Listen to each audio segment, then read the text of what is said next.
생각을 해봤습니다. 올 한 해 하나님께서 우리에게 많은 축복들을 주셨는데 그러한 것들을 우리가 좀 생각을 해보면 올해 7분의 영원히 침례를 받으셨어요.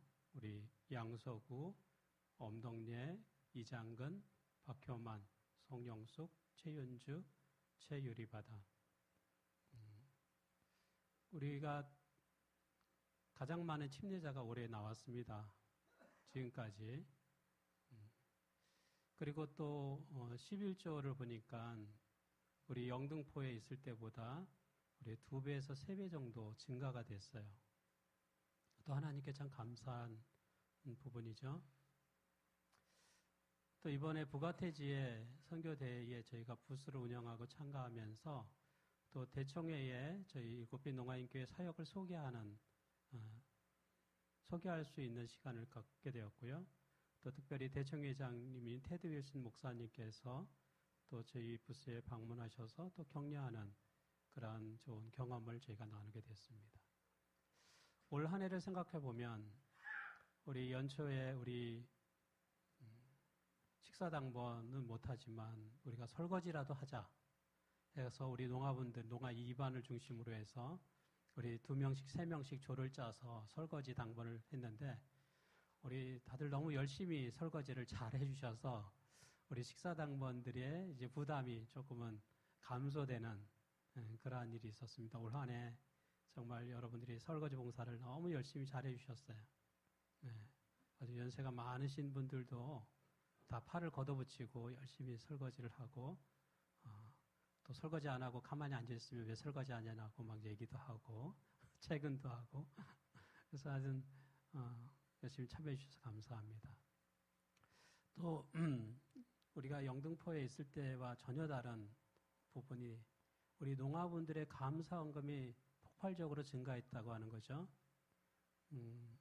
전에는 우리 청인들이 주로 감사헌금을 많이 했는데 이제는 청인을 압도할 정도로 우리 농아분들이 감사헌금을 열심히 내고 계세요. 그래서 참 감사하죠.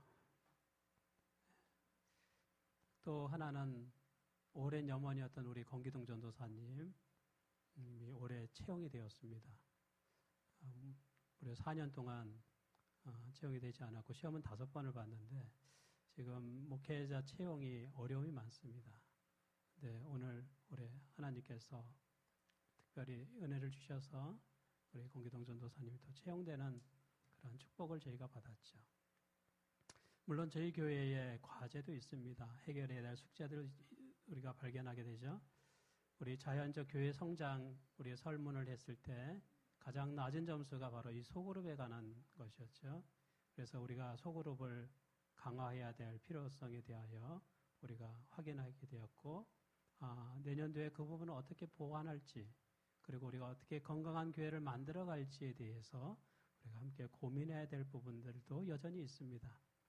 여튼 우리 모든 성도들이 함께 연합해서 우리 이 교회를 사랑의 공동체로 정말 하나님께서 세우시고 쓰임받는 그런 교회로 세워나가게 되기를 간절히 바랍니다. 여러분은 지난 12월 25일 성탄절을 어떻게 보내셨습니까? 12월 25일은 제가 가만히 생각해 보니까 크리스마스를 통해서 전 국민이 기독교인이 되는 날이라고 생각을 했어요. 그날만은 다 예수 그리스도의 탄생에 대해서 한 번씩 생각합니다. 심지어 어디서도요? 불교에서도 아기 예수님의 탄생을 축하합니다. 우리 스님들이 크리스마스 때는 다 기독교인이 되는 거예요. 그날만은 다 전 국민이 예수님의 탄생에 대해서 한번 생각을 하게 되죠. 하지만 우리 재림교단은 12월 25일이 로마의 태양신을 기념하는 태양신의 탄생일을 기념하는 데서 유래가 됐기 때문에 저희가 12월 25일을 기념하지는 않습니다. 그 사실을 너무나 잘 알기 때문에. 그렇지만 예수님의 탄생에 대하여 우리가 생각하고 또 함께 교제를 나누고 하는 것은 좋은 일이라고 생각합니다. 저는 지난 12월 25일에 종로에 있는 수학카페에 다녀왔습니다. 수학카페 바로 옆에 계신 분이 우리 김현호 우리 선교사님이세요. 김현호 선교사님이고 그 옆에 사모님. 지금 방금 예수님 그 역할을 연극을 지금 하셔서 뮤지컬 마리아 그 뮤지컬을 수화로 공연하시고 바로 끝나고 나서 이제 인사할 때 이 분장 그대로의 모습입니다. 그래서 바로 옆에 우리 김현호 선교사님은 예수님 분장을 하신 것이고 그 옆에 사모님은 막달라 마리아의 분장을 하고 계신 거예요. 여기 옆에 계신 우리 김현호 선교사님은 원래 농아인 교회를 섬기시던 목사님이셨습니다. 이 수학카페를 2005년도에 광염교회, 우리 감자탕 교회로 유명한 그 광염교회, 여기 지금 노원 저쪽에 있죠. 서울 온천 자리에. 그 광염교회에서 기부를 받아서 이 농아인 문화사역으로 이제 수학카페가 종로에 세워지게 되었죠. 그래서 선교사님은 14년 동안 이 수화를 통한 문화사역에 헌신했습니다. 그래서 많은 곳에 가서 이 수화로 공연도 하시고, 또 저도 이분이 이제 수화교육원에 오셔서 수화도 가르치기 때문에 제가 그때 배웠어요. 이분한테 수화도 배우고 제가 제자죠.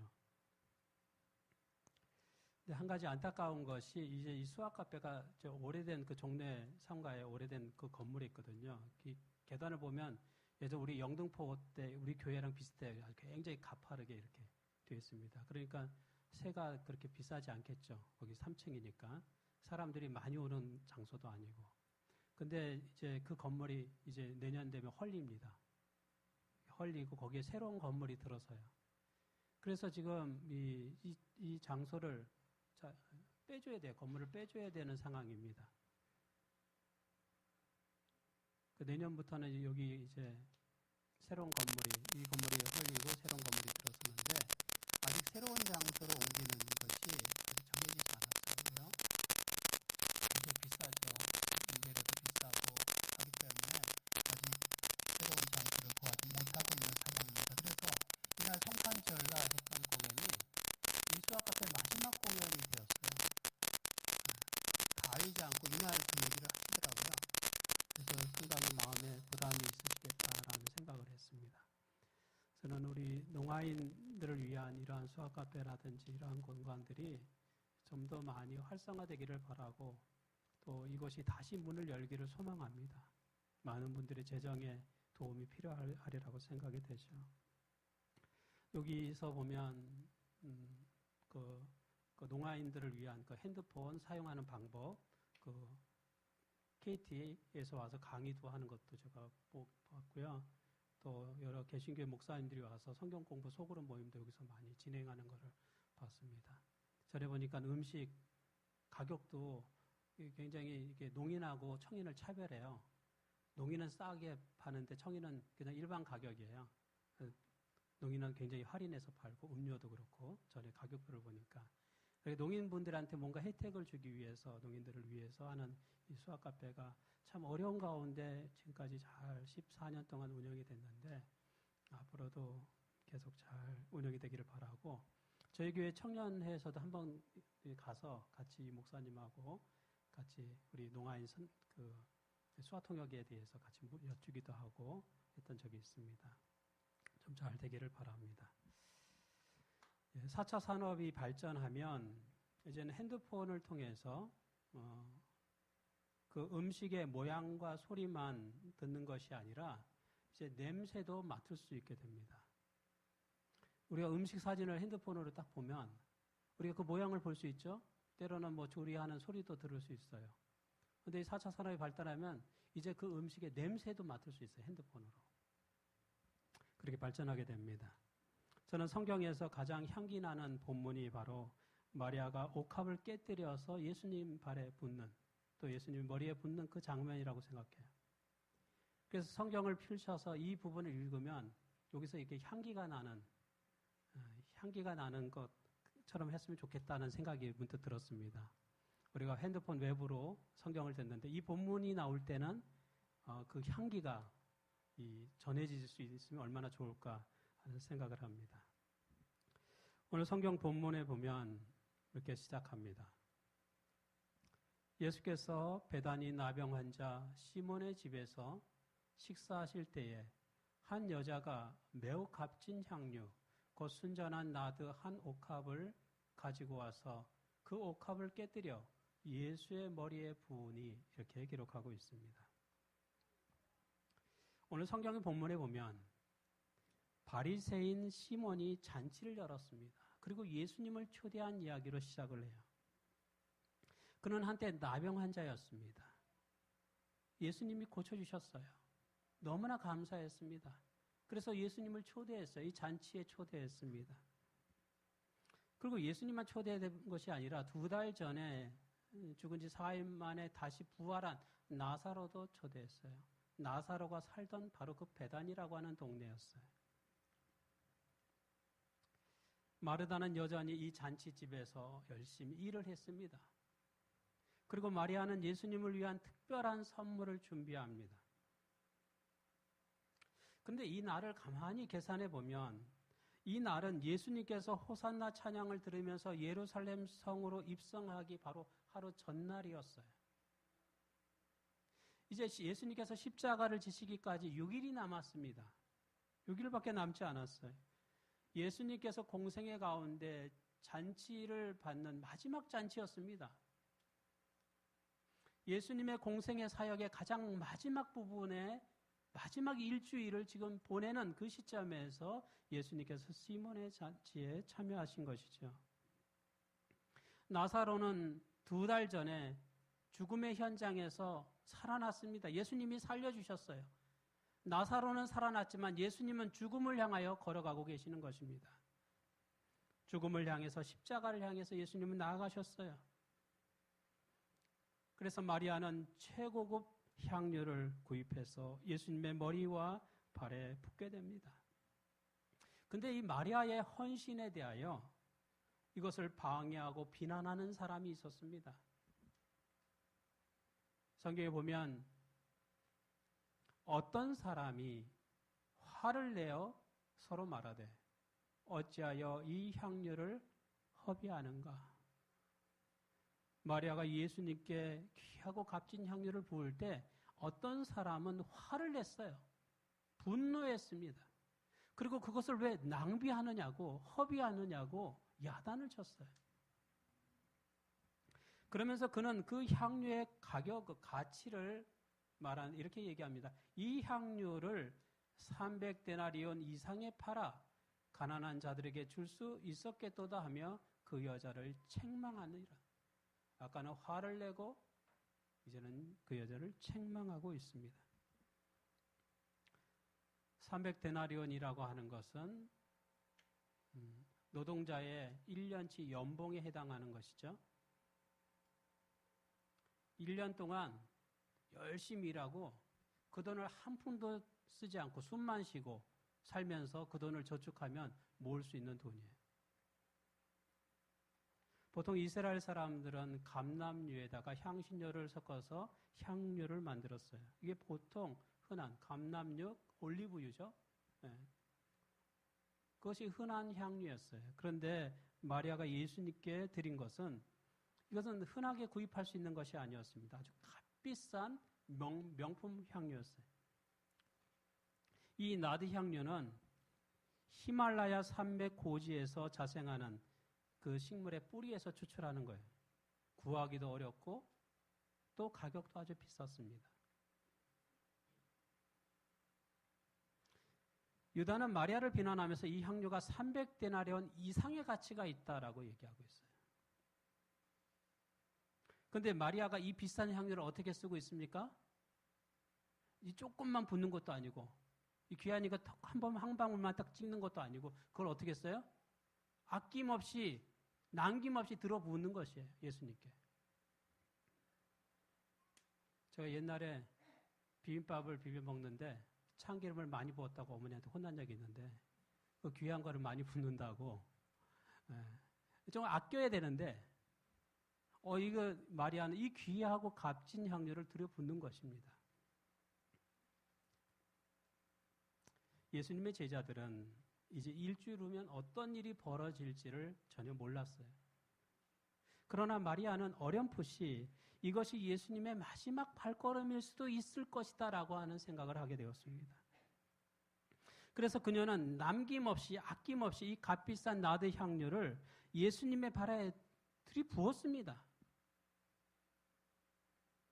성경에 보면 예수님께 입 맞추는 자가 두 사람이 나옵니다. 한 사람은 유다고 한 사람은 마리아예요. 가룟 유다는 예수님의 얼굴에 입 맞추고 예수님을 배반했습니다. 그러나 마리아는 예수님의 발에 입 맞추고 그를 위해 평생을 봉사했어요. 마리아가 자신이 준비한 향유 옥합을 가지고 예수님의 발에 이거 부으려고 하는 순간에 부으려고 무릎을 꿇었을 때 그녀는 눈물이 왈칵 쏟아졌습니다. 예수님의 발을 보는 순간 눈물이 쏟아진 거예요. 그냥 눈물을 흘릴 것을 예상하지도 못했어요. 향유를 부으려고 왔는데 예수님의 발을 보니까 눈물이 쏟아지는 거예요. 자신을 이 죄에서 구원해 주신 예수, 또 자기의 오빠를 죽음에서 살려주신 예수님, 그리고 이제는 마지막 십자가의 길을 걸어가신 그 예수님, 그 흙 묻은 발을 보는 순간 어떻게 됐어요? 눈물샘이 터진 거예요. 그래서 향유를 붓기도 전에 마리아의 눈물이 먼저 예수님의 발 위에 떨어졌습니다. 예수님의 발을 적셨습니다. 마리아는 눈물을 흘릴 것을 예상하지도 않았고 또 수건을 준비하지도 않았어요. 그래서 그녀는 자신의 머리를 풀어서 예수님의 발을 닦아드렸습니다. 마리아는 예수님께 진심된 헌신을 그리고 감사를 표했습니다. 여러분, 우리가 예수님께 정말 진심 어린 헌신을, 정말 진심 어린 감사를 우리도 드리게 되기를 바랍니다. 마리아의 헌신을 방해하고 비난한 사람은 유다만이 아니었어요. 우리가 성경에 보면 예수님을 초대한 집주인 시몬도 이 마리아를 마음속으로 비난했습니다. 성경은 이렇게 말합니다. 예수를 청한 바리새인이 그것을 보고 마음에 이르되 이 사람이 만일 선지자라면 자기를 만지는 이 여자가 누구며 어떠한 자 곧 죄인인 줄을 알았으리라 하거늘. 마리아의 행동을 제지하지 않고 수용하는 그 예수님의 태도에 대하여 시몬은 못마땅했습니다. 그는 마음속으로 예수님을 판단했어요. 예수님이 선지자라면 마리아가 어떤 부류의 여자인 것을 알았어야 된다고 생각을 하죠. 그리고 알았으면 당연히 그 마리아의 봉사를 그는 거부해야 됐다라고 생각을 했습니다. 시몬은 예수님의 태도를 보고 예수가 선지자가 아니라는 결론을 내리게 됩니다. 자신의 나병을 치료해 주신 예수를 선지자로 하나님의 아들로 받아들이기를 그는 거부한 것이죠. 예수님은 마음을 읽으십니다. 예수님은 마리아가 어떤 여자인지를 아셨어요. 뿐만 아니라 이 시몬이 어떤 사람인지도 예수님은 아셨습니다. 그가 마리아에게 어떤 악행을 저질렀는지 예수님은 아셨어요. 시몬은 마음속으로 마리아를 비난하고 예수님을 비난했지만 예수님은 그 마음을 다 읽으셨습니다. 그래서 시몬에게 예수님은 용서받는 자의 감사에 대해서 말씀합니다. 많이 용서받은 자가 더 많은 감사를 하게 된다는 것이죠.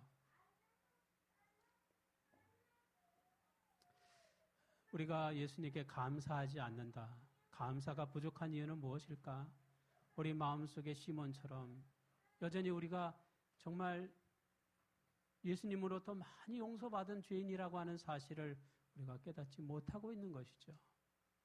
우리가 예수님의 사랑에 대하여 깊이 깨닫고 회개한다면 우리는 마리아처럼 그렇게 동의하면서 예수님께 감사를 표하게 될 것입니다. 마리아는 자신의 죄가 온전히 용서받았음을 믿었습니다. 그리고 감사했습니다.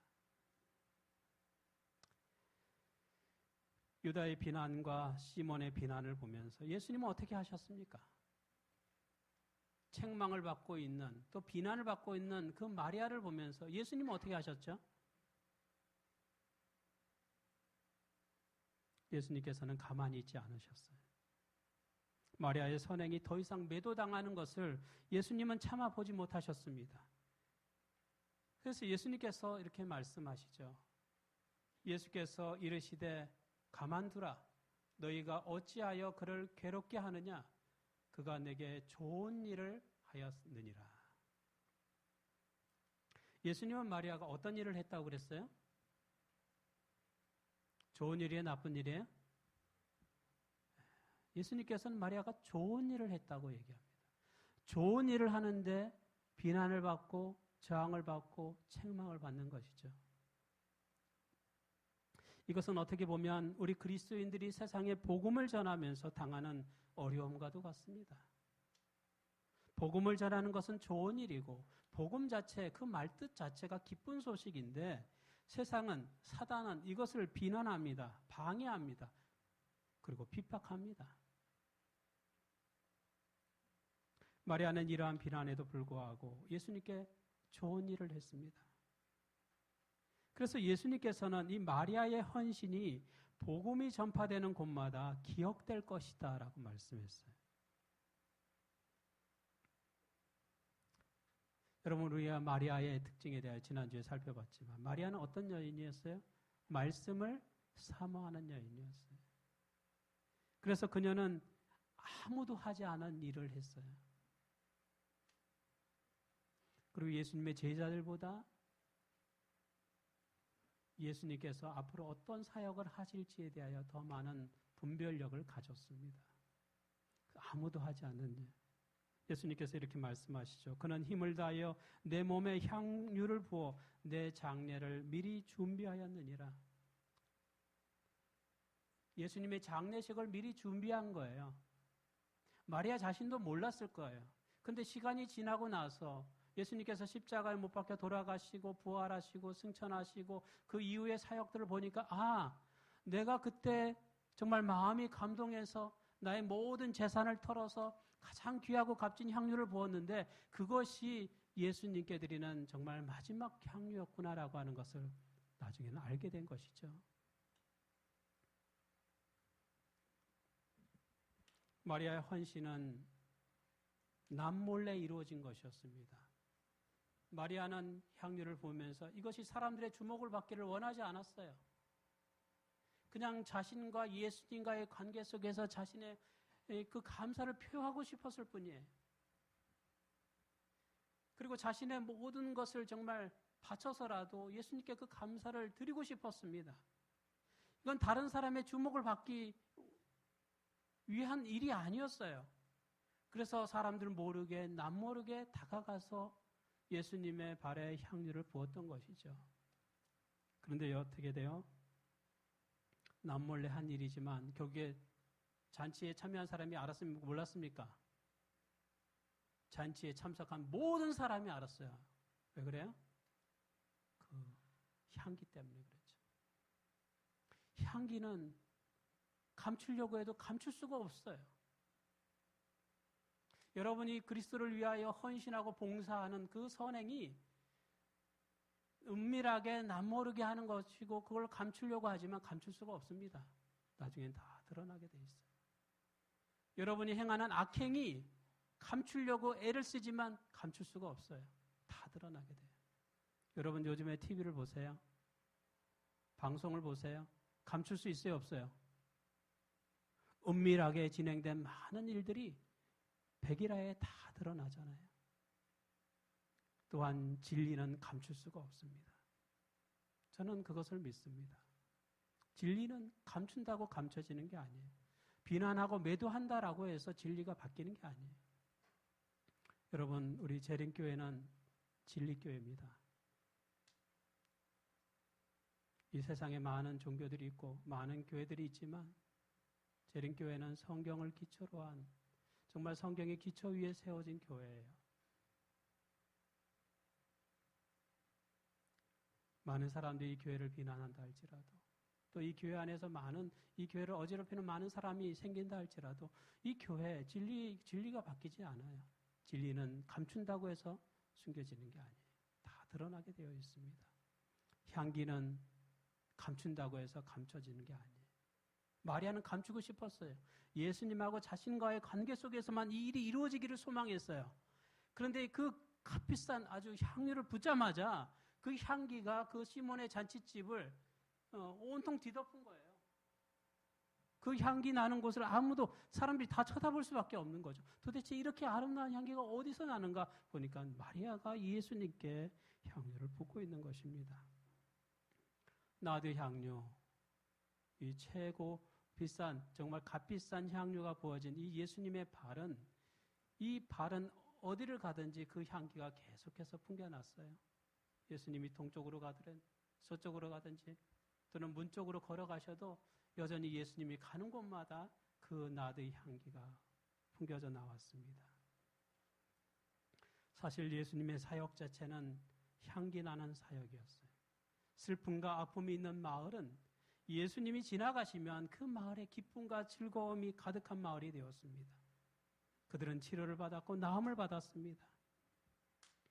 새해에는 마리아처럼 우리 모두가 헌신하게 되기를 바랍니다. 마리아는 값비싼 향료를 아낌없이 남김없이 예수님께 쏟아 부었습니다. 우리의 시간을, 우리의 마음을 우리가 아낌없이 남김없이 주를 위해서 쏟아붓는 저와 여러분 되기를 간절히 바라면서 오늘 말씀 마치겠습니다.